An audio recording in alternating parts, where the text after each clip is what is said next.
ಕುಷ್ಟಗಿ 14/9/2025 ಕರ್ನಾಟಕ ರಾಜ್ಯ ಸಂಯುಕ್ತ ಆಶಾ ಕಾರ್ಯಕರ್ತೆಯರ ಸಂಘ ಎಐಯುಟಿಯುಸಿಯಿಂದ ಕುಷ್ಟಗಿ ನಗರದ ಬಸವ ಭವನದಲ್ಲಿ ಕುಷ್ಟಗಿ ತಾಲೂಕು ಆಶಾ ಕಾರ್ಯಕರ್ತೆಯರ ಸಮಾವೇಶವನ್ನ ಆಯೋಜಿಸಲಾಗಿತ್ತು. ಈ ಸಮಾವೇಶವನ್ನ ಉದ್ದೇಶಿಸಿ ಆಶಾ ಕಾರ್ಯಕರ್ತೆಯರ ಸಂಘದ ರಾಜ್ಯ ಪ್ರಧಾನ ಕಾರ್ಯದರ್ಶಿಗಳಾದ ಕಾಮ್ರೇಡ್ ಡಿ ನಾಗಲಕ್ಷ್ಮಿ ಅವರು ಮಾತನಾಡುತ್ತಾ, ಆಶಾ ಕಾರ್ಯಕರ್ತೆಯರಿಗೆ ಕೆಲಸ ತಕ್ಕಂತೆ ವೇತನ ನಿಗದಿ ಮಾಡಬೇಕು. ಇತ್ತೀಚೆಗೆ ರಾಜ್ಯ ಮಟ್ಟದಲ್ಲಿ ಅನಿರ್ದಿಷ್ಟಾವಧಿ ಹೋರಾಟಕ್ಕೆ ಸರ್ಕಾರ ಏಪ್ರಿಲ್ನಿಂದ 10,000 ಮತ್ತು ಇನ್ಸೆಂಟಿವ್ ನೀಡಲಾಗುವುದು ಎಂದು ಮಾನ್ಯ ಮುಖ್ಯಮಂತ್ರಿಗಳು ರಾಜ್ಯದ 42,000 ಆಶಾ ಕಾರ್ಯಕರ್ತೆಯರಿಗೆ ಭರವಸೆ ನೀಡಿದ್ದರು.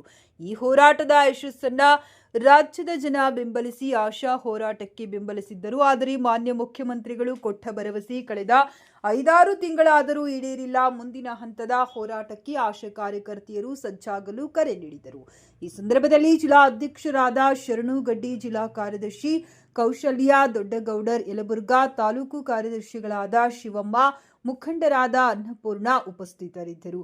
ಕುಷ್ಟಗಿ ತಾಲೂಕಿನ ಹೊಸ ಸಮಿತಿ ರಚಿಸಲಾಯಿತು. ತಾಲೂಕು ಅಧ್ಯಕ್ಷರಾಗಿ ಗಾಯತ್ರಿ ಬಳಿಗೇರಿ, ಉಪಾಧ್ಯಕ್ಷರುಗಳಾಗಿ ಅಕ್ಕಮ್ಮ ಹಿರೇಗೊಂಡನಗರ, ರೇಣುಕಾ ಹನುಮಸಾಗರ, ಅಂಬ್ರಮ್ಮ ಕುಷ್ಟಗಿ, ಹರ್ಬನ್ ಕುಷ್ಟಗಿ, ತಾಲೂಕು ಕಾರ್ಯದರ್ಶಿಗಳಾಗಿ ಚಂಪಾ, ಸಹ ಕಾರ್ಯದರ್ಶಿ ಮಂಡಳಿ ಸದಸ್ಯರಾಗಿ ಮಲ್ಲಮ್ಮ ಜುಲಕಟ್ಟಿ, ಸಾವಿತ್ರಿ ತಾವರಗೇರ, ಪಾರ್ವತಿ ಹಿರೇಮನ್ನಾಪುರ, ಮಹಾಲಕ್ಷ್ಮಿ ಗೊಲ್ಲರ, ಗಂಗೋಬಾಯಿ ಹಿರೇಮನ್ನಾಪುರ, ಕಾಳಮ್ಮ ಹಿರೇಗೊಂಡನಗರ, ಮಂಜುಳಾ ಜಕ್ಕಲಿ 15 ಜನ ಮುಖಂಡರ ಹೊಸ ಸಮಿತಿ ರಚಿಸಲಾಯಿತು. ಸಮಸ್ಯೆ, ರಾಜ್ಯದ ಸಮಸ್ಯೆ ಏನಿದೆ ಅವನ್ನೆಲ್ಲ ಕೂಡ ನಮ್ಮ ಮುಂದೆ ಹೇಳೋಂಗೆ ಆಗ್ಬೇಕಲ್ಲ, ಅವಾಗ ಇದಕ್ಕೆ ಸಂಘಕ್ಕೆ ಮಹತ್ವ ಬರ್ತದೆ. ಆಮೇಲೆ ಎಷ್ಟೋ ಕಡೆಗೆ ಕೆಲವು ಆಶಯಗಳನ್ನೆಲ್ಲ ಕೂಡ ಆಯ್ತು, ನೀವು ಅವ್ರನ್ನ ಚೇಂಜ್ ಮಾಡ್ತೀರಾ, ಬದಲಾಯಿಸ್ತೀರಾ, ಆಯ್ತು ಹಂಗಂದ್ರೆ ಎಲ್ಲಾರ್ಗೂ ನಾವು ಕೆಲಸ ಮಾಡ್ತೀವಿ, ಮಾಡಕ್ ಬಿಟ್ಬಿಡ್ತೀವಿ ಅಂತಂದು ಎದ್ದಿದ್ರು.